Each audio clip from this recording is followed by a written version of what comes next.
Sa video na to, tuturuan ko kayo kung paano mag-update ng ating POEA e-registration. So kung nagtatanong kayo kung ano itong POEA e-registration, ito po ay pumalit sa dati nating SRC. So sa lahat ng mga seaman, sa lahat ng mga nasa cruise ship, sa lahat ng mga seafarers, kailangan po natin itong i-update yung e-registration natin na to kung tayo po ay nagpalit or nag-renew ng ating passport, ng seaman's book, kasi po yung nakaregister pa po doon ay yung mga old documents pa natin. So kailangan lang nating i-edit. So ano pa hinihintay natin? Diretso na tayo sa website. Para ma-update natin yung ating POEA e-registration, kailangan muna natin pumunta sa website ng POEA kung saan ito po yun. So all you have to do is pumunta dito sa onlineservices.poea.gov.ph. Siyempre hindi nyo ma-memorize yan. Ilalagay ko na lang po yung link dyan sa baba, or simply type sa Google na POEA e-registration, then papasok kayo sa link. Pag may pinasok kayong ganitong page, ito na po yun. So as you can see, hindi po ito secured. So I don't know kung bakit hindi binabudgetan ng POEA na gumawa ng secure website, unlike sa Marina na check nyo po yung Marina. Kung kumpara mo po sa website ng Marina, nakikita nyo po yung padlock na yan. Yan po ay sign na ito ay secure website. Like also Facebook, pag tinignan nyo po yung Facebook, ayan po, may nakikita kayong padlock. So ito is a secure website, unlike sa ating POEA. I don't know kung bakit di siya secure. But anyway, diretso po tayo. Pindutin lang po natin itong let's go, and then dito sa baba may nakalagay po dito. At para po pala sa mga wala pang POEA e-registration, mag-register lang po kayo dito, tapos gumawa kayo ng account.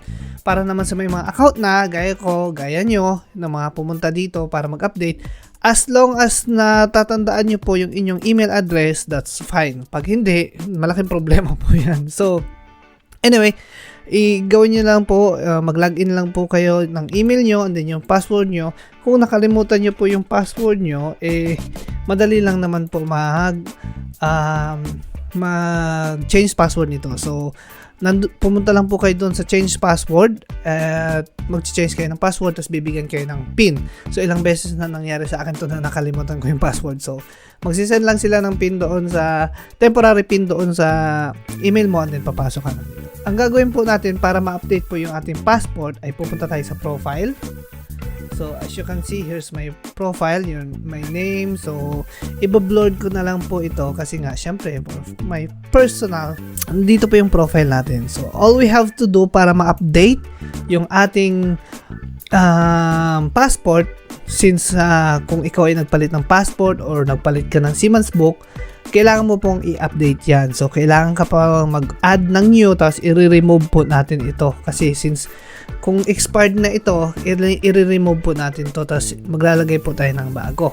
So hindi ko po ito i-remove kasi as you can see, bago po ito, 2029 pa po ang expiration nito. So kung kayo po ay mag-update pa lang, so ang gagawin nyo is mag-add ng new, lagay nyo yung passport, yung issue date, yung passport number, tapos expire date, then submit.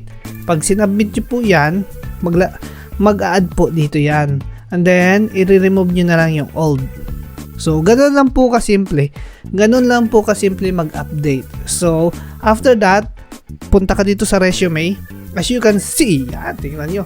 Ganito po, ito po ang pinaka-importante lang dyan. Itong number natin. So, ito na po yung registration number natin sa POEA. Ito po yung pinaka-importante. So, ang gagawin nyo lang po, ipiprint nyo lang po ito, tapos ganito na po lalabas. So, ito po ang ibibigay natin sa opisina.